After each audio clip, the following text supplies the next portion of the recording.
guys, what's going on? This is Shan Walton, and I'm hanging out on my friend's porch. This is Hiarm's porch, built in 1884, and I'm sure at some point in time during the past there was probably a major scale played on this porch, probably a C major chord, and that's what I want to talk about today: scales, intervals, and chords.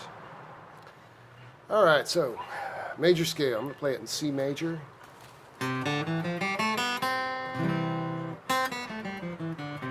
I'm sure you've heard that somewhere before.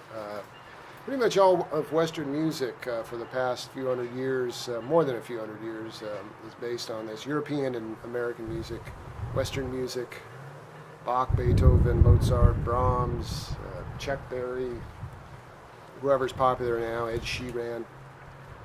We're still using it. It works. It's kind of like a chair. It's somebody came up with it. It works. It works real well. So that's what I want to go over. I'm playing it here. There's a few different places on the guitar you can play it, but I'm going to play it here. 5th string, 3rd fret, D string open, 2nd fret, 3rd fret, G string open, 2nd fret, B string open, 1st fret. Letter names C, D, E, F, G, A, B, C. We also refer to these as scale degrees. Each note is a scale degree, so 1, 2, 3, 4, 5, 6, 7, 8. And I like to show this, how it lays out, just by playing it on one string of the guitar. So I'll play it on the 5th string. C, D, E, F, G, A, B, C. 3rd fret, 5th fret, 7th fret, 8th, 10th, 12th, 14th, 15th. So the way this thing is laid out is a series of half steps and whole steps. Or whole steps and half steps, I really should say. And it goes like this. Whole step, which a whole step on the guitar is 2 frets, a half step's 1 fret. So we got a whole step, C to D, another whole step, D to E, half step, E to F, whole step, F to G, G to A, whole step, A to B is a whole step, B to C is a half step. So, whole, half, whole, half. You need that sequence of whole steps and half steps to make a major scale. If you do something else, then you've got another scale. It might be a nice sounding scale, but it's not a major scale. That's how this thing's laid out. We can also take a look at this scale in terms of the intervals within it. So, and by interval I mean, distance between 2 notes, right? So, first scale degree to the 2nd scale degree, C to D. And it's a good idea to not only play these one after the other, but play them together. So you hear that interval together. So we've got what we call a major 2nd, to a major 3rd, to a perfect 4th, to a perfect 5th, major 6, major 7, to perfect 8 or octave. And that's what makes up the scale. And you can also look at the intervals. That's ascending. We can look at them descending, which would be, it's pretty dissonant. Minor 2nd, minor 3rd, perfect 4th again, perfect 5th, minor 6, minor 7, back to octave, perfect 8. It's also a good idea when you're learning these intervals to sing them.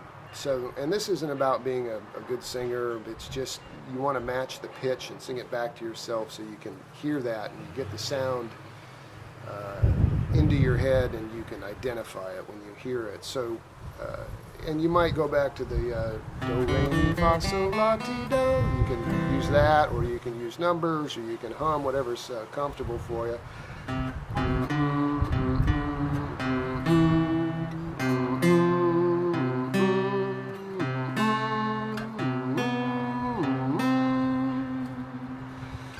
They're all pretty important. I'd say that perfect 5th comes up quite a bit. That's probably the strongest interval 4th, there's the 5th. So those are the intervals, and the more you can sing those back to yourself, I think it helps you get them down.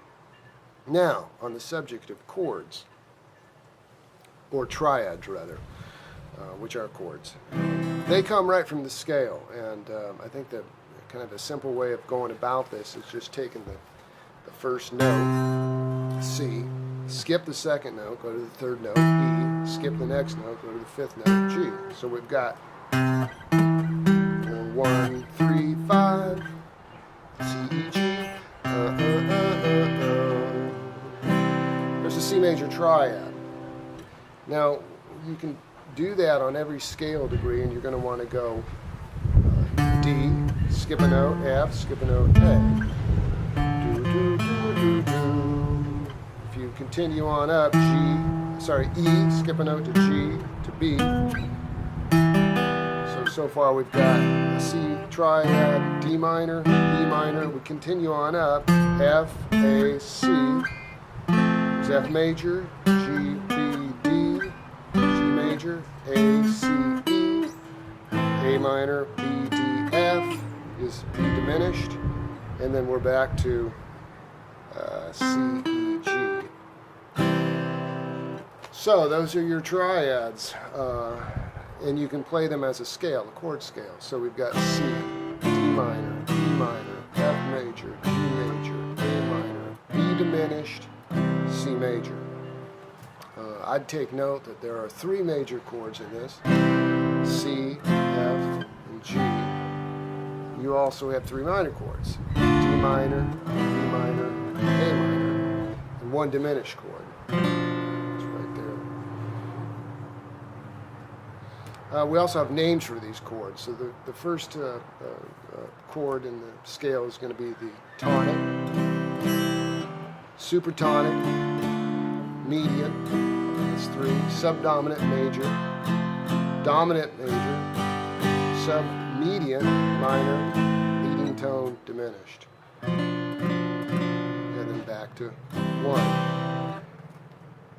Probably the most important chords in this scale are the 1, the 4, and the 5. Those are kind of your primary colors. So that's C, F, G, 1, 4, 5. 2, 3, and 6 are minor chords. They're sort of they carry a little less weight. They can be substituted for some of the primary chords, or kind of used in between. Finally, you've got the leading tone, and that's kind of a peculiar chord. It's very unstable, and it always wants to go back to 1.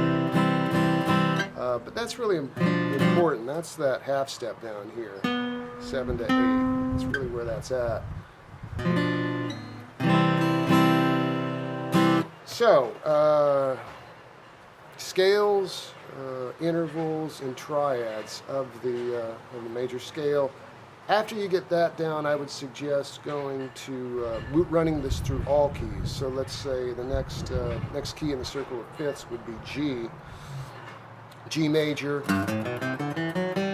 Alright, so your chord scale is going to wind up being G major, A minor, B minor, C major, D major, E minor.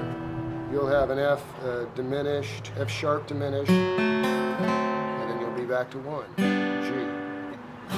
I'd go through and do that with all 12 keys, and you'll know the major scale very well. So the scale leads to chords, chords lead to songs, and that's why we're doing this. That's why we're playing the guitar. So I think next time I might go a little bit into the chords. And this wasn't really intended to be a deep theory lesson. This was more sort of theory light. And I'm going to get into the chords, some of the relationships between the chords next time. So thanks a lot, and have a good evening.